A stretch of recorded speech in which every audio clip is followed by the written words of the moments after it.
An East Palestine businessman is suing over what he calls catastrophic losses from the train derailment. Why he's asking for $500 million from Norfolk Southern.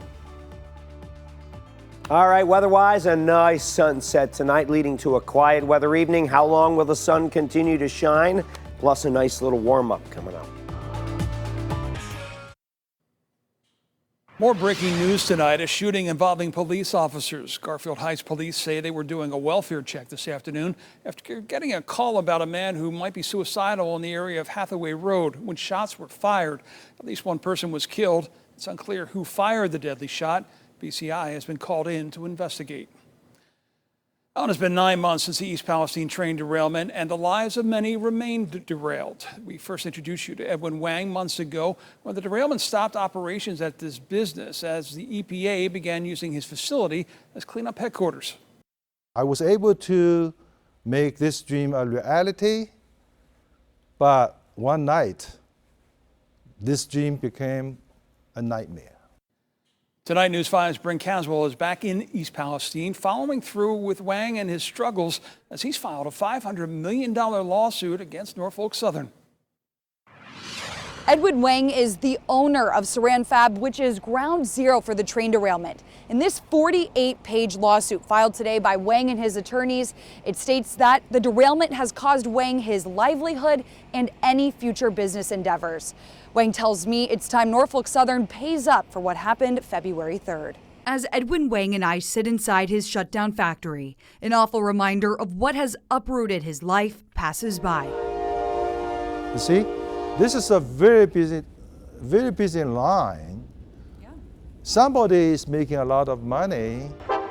You first met Wang in May, 3 months after the derailment, when I sat down with him to discuss his decision to close his multi-million-dollar business, Saran Fab.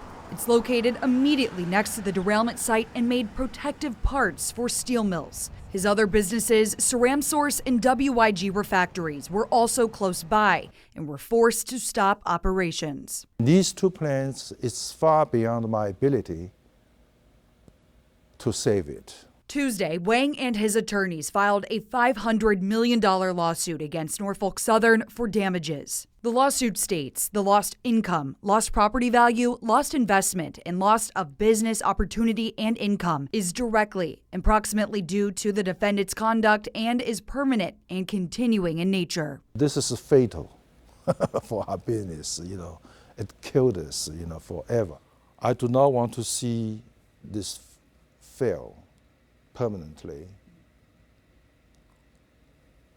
But the reality is that, this place is contaminated. How can I, continue to run business here? The lawsuit says within weeks of the derailment, order cancellations rapidly followed, adding Wang will likely never again be able to operate his business in the current location or regain its prior growth trajectory. You lost the customers, you lost the customer accounts and orders. You lost them forever. It's very hard to get them back. Wang brought his businesses to East Palestine from New Jersey 4 years ago, investing tens of millions into renovating the facilities. The lawsuit claims he has lost and will continue to lose hundreds of millions of dollars. Wang says during the last 9 months, he's watched his life's work crumble. Do you have a message for Norfolk Southern? You break it, you pay for it, based on the price tag. We just demand a fair number to compensate us. Wang was able to relocate his wholesale business Saran Source to Pennsylvania, but for his other two businesses, WIG Refractories and Saran Fab, he says the future of those businesses remain unknown. In response to the lawsuit filed today, Norfolk Southern tells me they cannot comment on current litigation. Reporting in East Palestine, Bryn Caswell, News 5. Well, breaking news at this hour out of Washington, D.C., where the House just passed a spending bill to keep the government open. The plan from new Speaker Mike Johnson would fund parts of the government into the new year. Now, the bill goes to the Senate, and ABC News reports Senate leadership indicated they will support the bill. And that is good news, Mark Johnson, for all those looking to travel for the holiday. Good news also of the forecast. Oh, my goodness. If you want to travel tomorrow, John, let's do it. Travel the next day, let's do it. Let's show you we've got a frosty cold overnight, but 60s return. I still have yard work to do. So tomorrow and Thursday, pre-mow. Rain-free until Friday. I think Friday's going to be a wet day for many of you. 46 right now. We've got a clear sky. Humidity 68%. Dew points in the middle 30s. Light winds out of the north and east. May get a little bit blustery overnight along the shoreline and again tomorrow.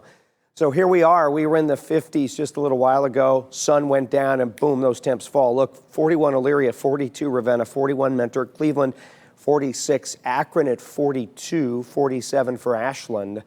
A quick drop into the 30s, folks, especially inland areas. Highs today, Cleveland 56, Akron, Canton 54, Lorain 55, same for Mansfield and Dover, New Philly at 57 degrees. Tomorrow, I'm thinking 60 to 63 looks pretty good. And then Thursday, let's go 65, and you could get a little warmer than that. The high is in control, so the winds are pretty light right now. And again, with a couple of fronts kind of grazing us over the next couple of days. Come on. Come on, there we go. You see some of these blue colors here. This is 10 to 15 mile an hour winds. This is 15 to 20 here. I'm not going to call it windy just yet. Again, a little bit breezy over the next day and a half, 2 days. As the high, though, slides to the east, that's when we get our warm up. So the temps out here